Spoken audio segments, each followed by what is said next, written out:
ಶಿಕ್ಷಕನ ವಜಾಗೊಳಿಸುವಂತೆ ಆಗ್ರಹಿಸಿ ತಹಸೀಲ್ದಾರರಿಗೆ ಮನವಿ.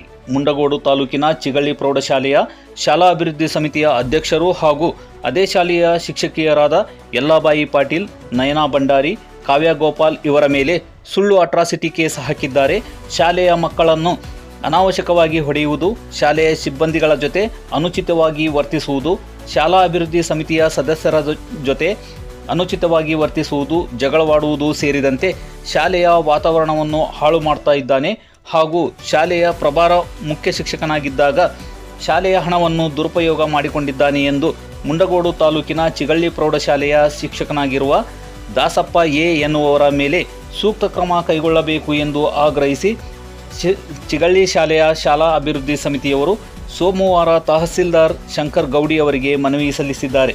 ಈ ಸಂದರ್ಭದಲ್ಲಿ ಕೃಷ್ಣ ಹಿರೇಹಳ್ಳಿ, ಗುಡ್ಡಪ್ಪ ಕಾತೂರ್, ಎನ್ವೈ ನಾಯಕ್, ರಾಜು ಗುಬ್ಬಕ್ಕನವರ್ ಸೇರಿದಂತೆ ಎಸ್ಡಿಎಂಸಿ ಸದಸ್ಯರು ಹಾಗೂ ಗ್ರಾಮಸ್ಥರು ಉಪಸ್ಥಿತರಿದ್ದರು.